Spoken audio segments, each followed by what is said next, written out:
Former Trump lawyer and indicted co-conspirator Kenneth Chesebro is in hot water this week after prosecutors uncovered a Twitter account that Chesebro used following the results of the 2020 election to advocate for Trump stealing the election. Now, the Twitter account, and I'm referring to it as Twitter because it was long before the Elon Musk takeover and rebranding as X, but the Twitter account was under the username Badger Pundit. Now, prosecutors had actually known that Kenneth Chesebro had this Twitter account, but he assured them he did not use it. Except, of course, that he used it more than 50 times following the results of the 2020 election to advocate for overturning the election, and the things he said on his Twitter account actually contradict what he told investigators. Here's a specific example. On the Twitter account for Badger Pundit, he posted, quote, "You don't get the big picture. Trump doesn't have to get courts to declare him the winner of the vote. He just needs to convince Republican legislatures that the election was systemically rigged, but it's impossible to run it again, so they should appoint electors instead." But he told prosecutors, quote, "I saw no scenario where Pence could count any vote for any state because there hadn't been a court or a legislature in any state backing any of the alternative electors." So, according to a law professor at New York University, the Twitter post strongly suggests Chesebro committed the crime of making false statements to investigators. His entire cooperation agreement may now fall apart. Now, the prosecutors in question are in the state of Michigan, where they are in the process of going through the trial of the fake electors.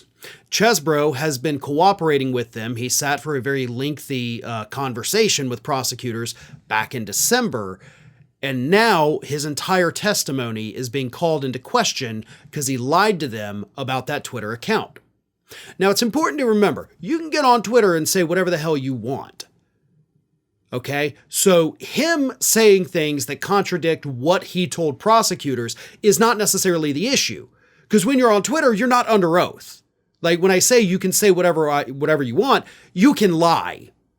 And if Chesebro was lying on Twitter, he can't be criminally charged for that. That's not the issue that we're talking about.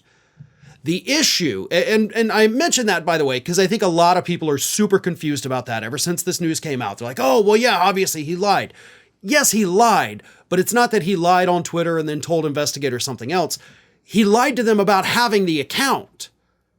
That's where the lying came in.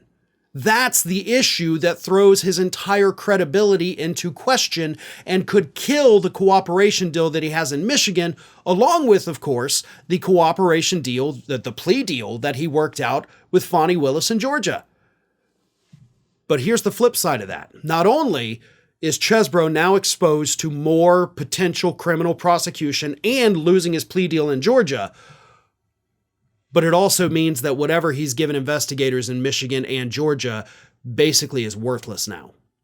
So, yes, Chesebro is in trouble. Yes, he is likely going to face prosecution now both in Georgia and Michigan. But at the same time, any information that he had given these prosecutors about any of the other co-conspirators, about any of the higher-ups, about Donald Trump himself, all of it gets thrown out because he is no longer trustworthy. So if they choose to use this information from Chesebro, the attorneys for the other defendants that the information's used against can go in there and say, look, this guy's obviously a liar. This is now well documented. You can't trust anything he says. So unfortunately, this is a bit of a black eye for the prosecutions in these respective states, and that may hurt. But if they have other information from other witnesses that do corroborate what Chesebro says, they can throw out what Chesebro said and use the other witnesses. So it may not actually hurt those prosecutions, but it certainly is not a good thing for them. Chesebro, on the other hand, needs to lawyer up pretty quickly because he is definitely going to be in serious trouble for lying to these prosecutors.